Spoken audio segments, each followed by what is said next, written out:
Hello and welcome back to yet another Video Friday. I'm so happy that you've decided to join us again this week, and I hope that your week has been wonderful.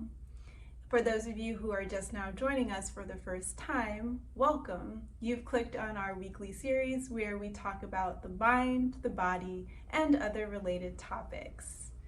If you haven't already, hit the subscription button on our YouTube page and click the notification bell so that you get told when we post new content each and every week.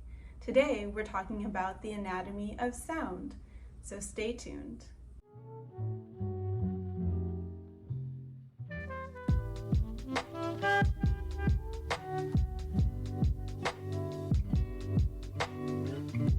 If someone asked you, hey, what is sound? You'd probably be like, oh, well, it's anything that I can hear. And you wouldn't be wrong. Sound is a vibration, and a vibration that can travel through space, air, liquid, or gas, and be heard. Vibration is everything, and everything is vibration, right? Today, we're looking at a very small part of the entire spectrum of sound. And this part is audible. Just like anything in life can be broken down into smaller building blocks, sound can be broken down the same. Sound vibration is actually a wave form.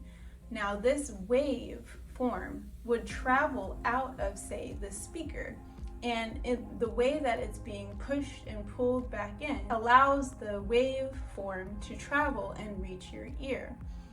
That waveform is going to look something a little like this. Now, this is a basic understanding of a waveform. Waveforms actually don't just go up and down, they also spiral. Looking at this graph, we can see that a wavelength is from one peak through a valley. That is one wavelength.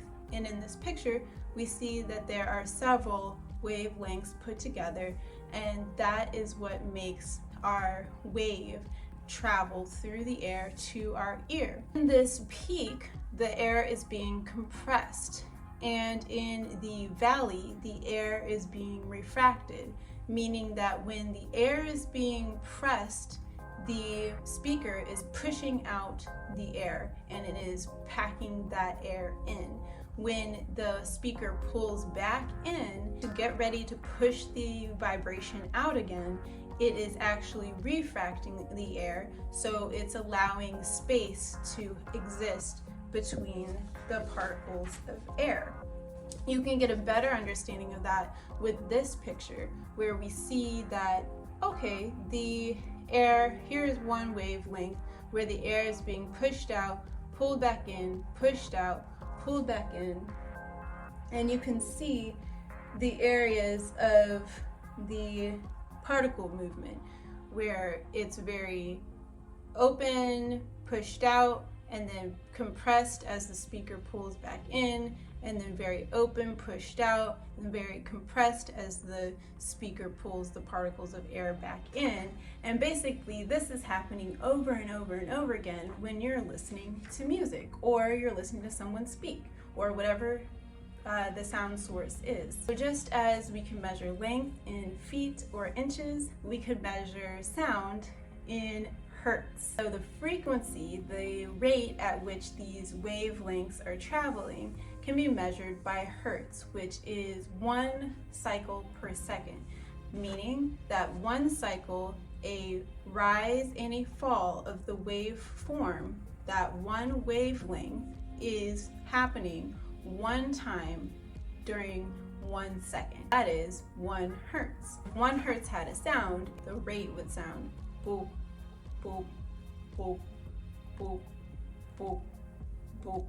And now if that same waveform was happening twice in 1 second, that would be 2 Hertz. The rhythm of that waveform would sound like boop, boop, boop, boop, boop, boop, boop, boop. This sound is very real. It's a vibration and it is traveling, even though we can't physically see it, is traveling, and that's how it reaches our ears. The lower sounds, the bass sounds coming out of the speaker or coming out of your voice are going to be vibrating at a lower or slower rate. So their Hertz measurements are going to be on the lower end. So 1 Hertz would be more of a bass sound than 10 Hertz.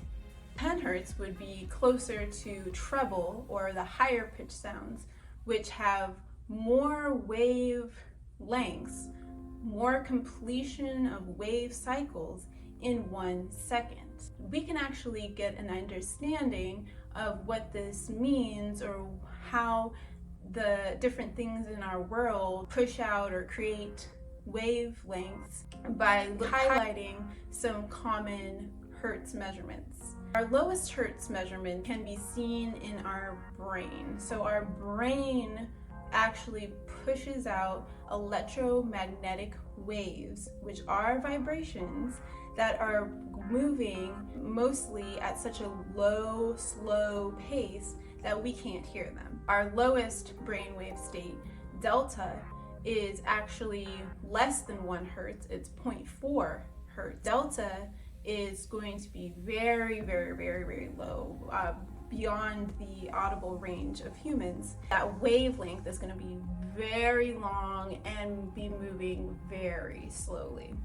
The lowest range that humans can hear, tapping out at about 25 Hertz. A cat purrs at 25 Hertz. So when you lean in and you listen to your kitty, you're actually getting one of the lowest frequencies we can hear. The lowest bass frequency on your normal stereo system is 40 to 80 Hertz. If you look at the lowest C note on a piano, that is 32 Hertz. So we're still pretty low, and we're keeping in mind that that vibration is pumping out, pushing back in, pumping out, pushing back in 40 times per second. Wow.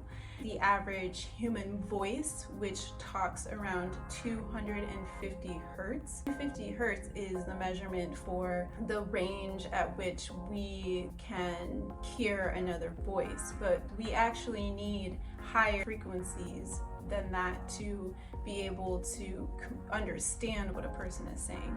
Our vowels are at a lower Hertz. They're vibrating slower and lower with longer waveforms, and our these sounds are vibrating at a higher rate, so higher, faster. That is why on our phones, the ability to hear through the phone, that technology is centered around 3000 Hertz. That's basically picking up on the treble end of a person's speaking voice.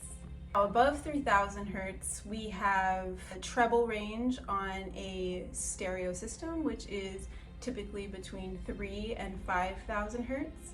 And even higher than that, we can look at dolphins and the sounds that they make, which travel 200,000 to 500,000 Hertz.